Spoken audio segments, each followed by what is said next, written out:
Hello everyone, my name is Josh Maurer. I'm an instructor here at Broken Plow Western Martial Arts. I teach longsword on Wednesdays, and today we're going to go over the Zwerchau. Now, there's a lot to this class, so it might end up being a pretty long video. We're not going to go over everything about the Zwerchau, but we're going to go over a pretty good overview. Probably not too many counters, but more the attacks and how you can use this to your benefit. So, how do you do a Zwerchau? A Zwerchau looks like this. Okay? So, what's happening? I'm cutting from one tag to the opposite ox. And I'm cutting with that motion. There's still a squeeze that happens. Okay? So let's talk about this. Let's break it down. So, first thing, how do we get our hands from here to here? First off, we need to turn the blade in our hands so that we're thumbing. Similar to how we do with the Krum Pao. It's almost the exact same hand positions. But we're going to be using this a little bit differently. So, kind of like how we turn with the Shield How, top hand's going to push, bottom hand is going to pull until we get our thumbs underneath our blade so that we're thumbing the flat. So when our hands are in this position, our hands are here, and the only other thing we need to do with our hands is squeeze. All right, that's the squeezing action that's going to happen. Now that we know how to turn the blade and get our hands situated correctly, and we know how we're going to squeeze, we're not squeezed quite yet though. So now we're here. Next thing to do is to bring it in front of our face. So as we're turning this, we're winding the blade in front of our face. Okay? Think of it as if you're at this kind of a long point when you cut out to long point, and then you wind your hands so you end up thumbing the flat of the blade. Okay?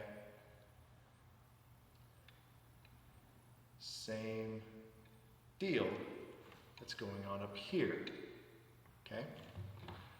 So we're going to bring it in front of our face. We're not going to bring it out here.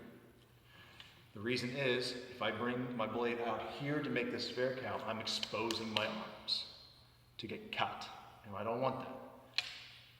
We want to keep it nice and close, okay?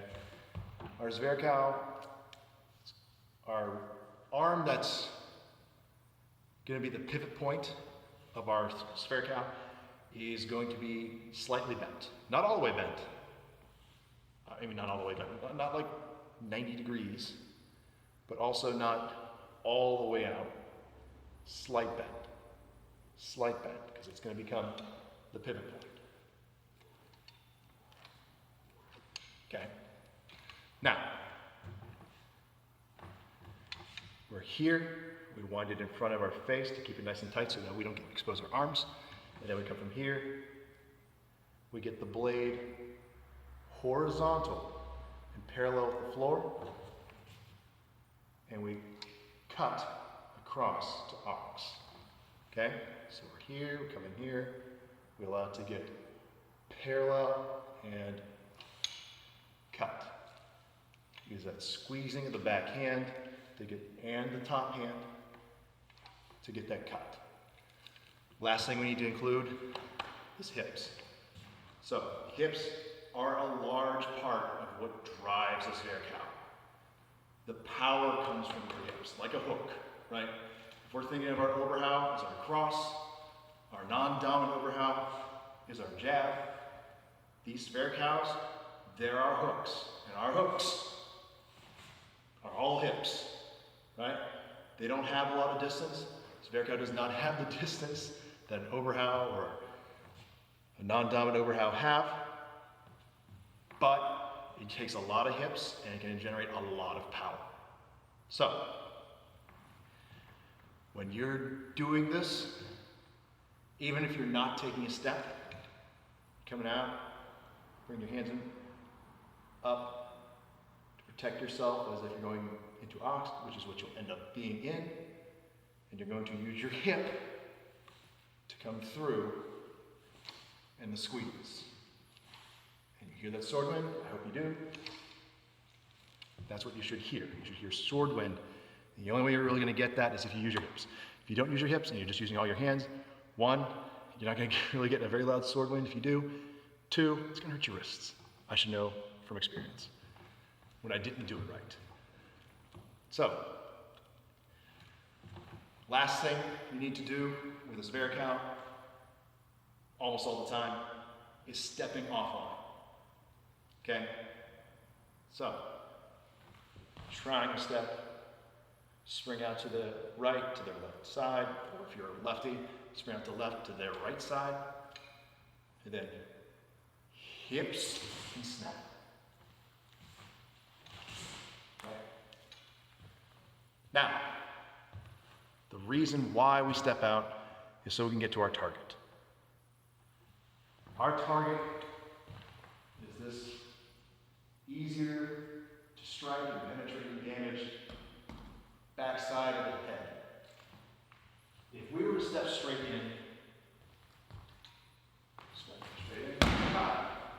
we end up on the brow, which is a lot of the tongue bone. But if we step out,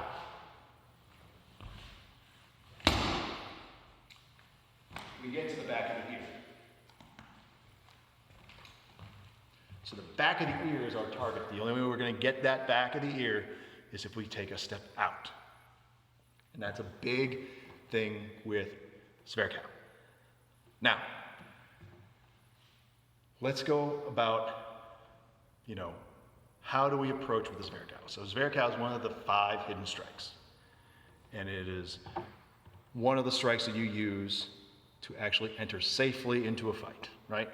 You hear me say along a lot of these videos, the only way you can enter really safely into a fight, cutting the long point, or the hidden strikes. Now, the hidden strikes are used to defeat certain openings and certain guards. Zwerchau defeats vom Tag. Why? Well, the guard protects you from Oberhaus coming in from that side. And really, that's it. It cuts off the line of attack. And it also happens to attack at the same time as defending, which is what you'll see a lot of what's happening with a lot of these hidden strikes, is that it's an attack and a defense at the same time. So, we're out here at a safe distance. We're getting to our go line, as I call it, right? The line of, I have to do something, otherwise I end up in an unsafe distance. So, because I can't reach them by just taking one passing step, I have to take my super step in, and then passing step out to the side, and cut in with this Zwerchau.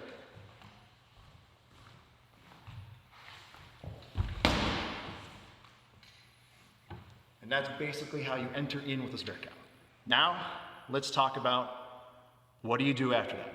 So, using a strike to enter in safely doesn't mean that that strike is going to necessarily hit. Best case scenario, it does. But it's probably not the most likely scenario. The more likely scenario is you go in and parry. And you can't get to your target.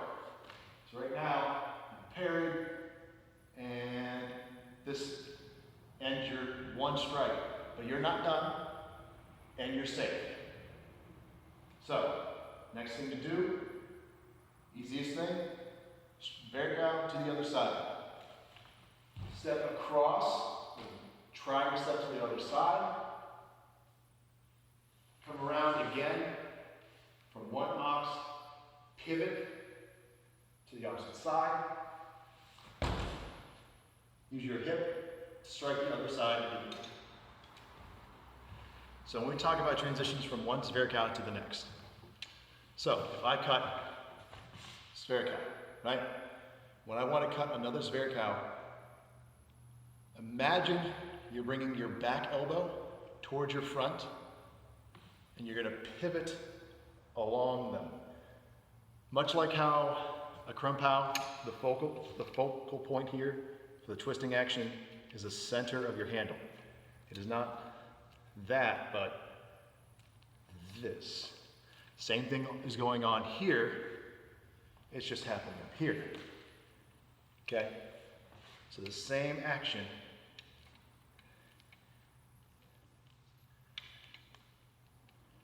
but now it's up here. Okay? So we want to get that when we're transitioning from one Zwerchau to the next Zwerchau. We want to move on this pivot point here, is that there's a pinion and we're moving the sword around that with both our hands, pushing and pulling. So, I step out, Zwerchau, step out across, bring it back behind me, Zwerchau the other way, using my hip, right? Hips both sides, just like hook, hook, okay? Now, when it comes to Zwerchau and you go to Zwerch and this first Zwerch doesn't work, typical reaction is, when in doubt, Zwerch. But we have several different options based on distance. So, one reaction we could have, we go and get parried, we can Zwerch to the other side. Another option we have, if we're at that same kind of distance, where we can get them with another Zwerch, or our first Zwerch would have succeeded had their blade not been there, and we're parried here, we can do what is called doubling. And that is, we're going to use their own strength against them. We're going to use our opponent's pressure on our blade to cut them. So, I'm here. He's pretty hard on my blade because he parried and didn't want to get killed. I'm going to use that and wind on their blade, step out to the left, cut them in the middle. Okay? Again, we're here. We're going to come up, cut them in the middle. It's a lot easier when you have another person's blade on your blade to actually see what's happening, because their blade's on yours all the time. Okay? And one thing about the Zwerch, we're always trying to keep our strong on their weak, or we're having more of our strong on their blade than theirs ours. And our strike kind of sets that up for that. Just because of the nature of it, when we go to strike out, their blade's going to end up here or slide down into that crevice where the guard and the blade meet, which gives us an advantage in these binding situations. So, that one option we have, their blade comes in and parries like this. We go to wind up. This is how to do the thing. We go to wind up and double. That's if we're at the correct distance to begin with, as if our strike would have hit regardless of whether their blade was there or not. Our first strike would have hit the target. However, let's say we misjudged the distance, and instead we came in a little too close. So we, instead of being out here at the good distance, we misjudged it. We misjudged ourselves, or we didn't quite judge their steps stepping at us correctly. And so we ended up kind of here, so that if we were hit, we would be strong. Not really what we want. But they parry us, so we're kind of here. We're a little too close to really get a doubling or a good one. So, what we do here, we can use the sword being on our strong or in that crevice where the guard and the sword meet to push their blade off with our kind of like a shovel motion, kind of like that striking, but we're going to just shove our blade out of the way and come around with this Zwerch to the other side. So, if I'm here, it's too close, I strike out, I get a parry, shove them off, come around to the other side. Right? Shove them off.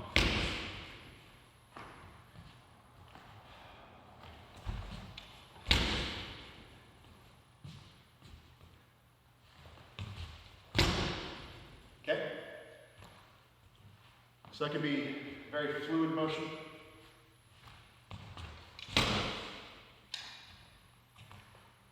Point is, that was just a little too close to be able to do a doubling effectively. So instead, we have to change our tactics and instead push their blade out and then strike in from the other side. Now, if we're too far away, we misjudged it, we struck too soon, or maybe we thought they were going to step and they didn't. So we start from out here, and we thought, oh, they're going to take one more step in, it'll be fine. Well, they didn't end up really well, but they still parried us, because they were still afraid of it. So from here, what we can do is that we use the fact that we have better leverage on our blade to theirs, and we can move with putting our short edge onto their sword, push out of the way, and drive our blade on the side of their neck. Come their right foot behind their left foot, grab the blade on the other side, and tear them down. Or you can just stab them. So if I come here, I'm way too out. I cut this Zwerch out here. I have leverage, so instead I'm going to come over top, or just straight come over top of the blade, and I'm going to come in to the lower opening, like a mutation. If you know what mutating is, I'm going to come to that lower opening.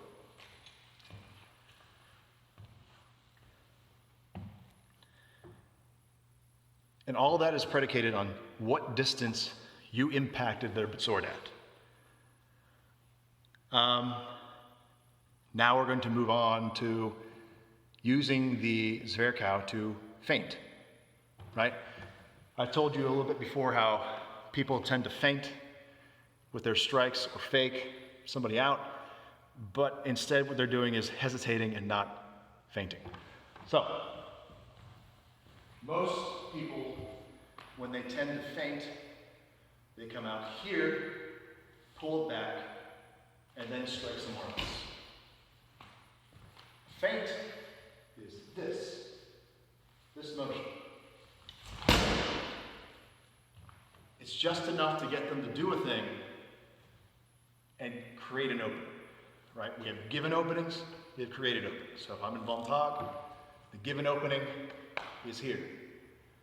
I go to parry your strike that's coming in over here. This is the created opening.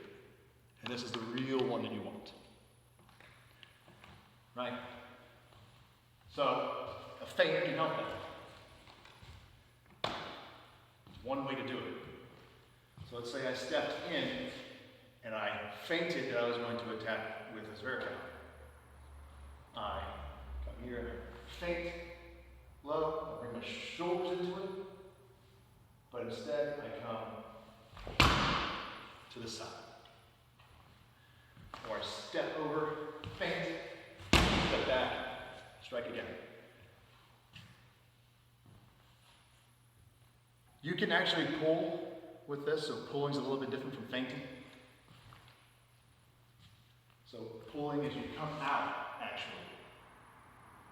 But instead of pulling it straight back and then going in, pull it out here, and then come in. So it becomes like a hanging, almost. So you try and keep it as little motion, as little time as possible to bring the blade back.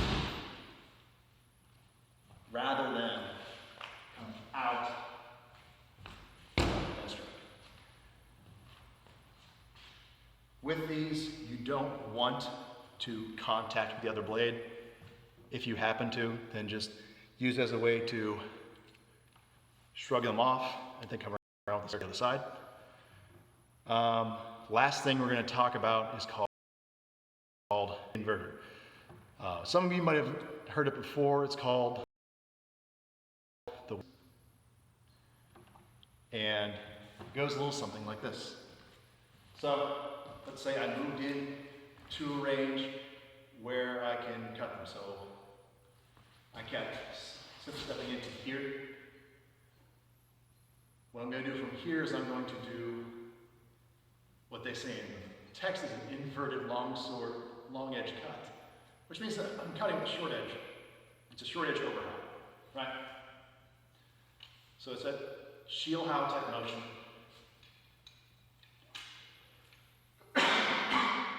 But instead of you aiming for this shoulder or stepping out or anything, you're actually not going to step. You're going to cut here. You're going to try and hit or go to a long point. But basically what you're doing is you're just baiting out. Because this is a combination cut. It's 3 cuts. So the first cut is here. Whether you hit or don't, doesn't matter. Finish the cut or until you feel contact or whatever. And then go on to the next one. So hands are out. Now we're going to keep our hands out. We're going to stay on the same plane. And we're going to come underneath the Zwerchau to the left side to their elbow. Because they would have more than likely parried. You strike and then immediately leave, and as they're coming back, hands still out there, boom, go right for the elbow. So, here, elbow, and then immediately from here, strike down with another short edge overhang towards their center right area. Because, let's say they parried here, then we're fast enough to parry down here, then we want to come over top their hands and strike their hands, or their arms. So, here, then the next move, because we have all the space, thrust up to the face, thrust to the throat, thrust to a good high spot. And then, of course, if they push this up, then you can just punch them in the face and start wrestling, right? But the idea being this is a 3 cut move, so you enter. Too close. That.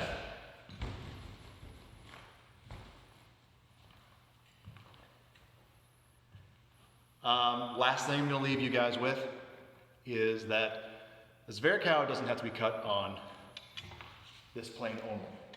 Okay? You can cut the Zwerchau on different planes. If you've noticed that the Zwerchau and the Krumpau are very similar, right?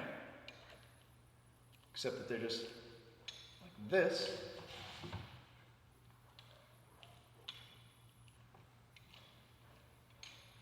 Well, if we can change the angle that way, we can also change the angle this way. So, we can do what's called Zwerching to plow and Zwerching to ox. So, instead of doing straight across, I can do from underneath, right? So I'm here in my one dog. I can do a Zwerchau underneath. I can do a Zwerchau from above. Call that Zwerching to ox. The whole idea being that, let's say, we open up an overhang, and then you come around with a Zwerchau low, right? Because they're defending high, and then you come with a low strike to the opposite side. So they have to come all the way down here to protect themselves. And then as you strike down here, then you come back to the opposite ox. So you go from low, crosswise, high. Same type of thing happens in any martial art. You want them going and defending different areas. And thinking low, they get hit high. They think high. Same thing here. You open up with a low cut, into a high cut, into a high cut, low cut. You always kind of want to cross over yourself, going high, low, right, left, just to make it easier to get to those openings and have them, just constantly defending themselves. Maybe we'll go over counters to the Zwerchau next time, but I think this video is long enough as it is. Thank you guys for sitting up through this and putting up with me. My name again is Josh Maurer, another instructor here at Broken Plow, and that was a look at Zwerchau. See you guys.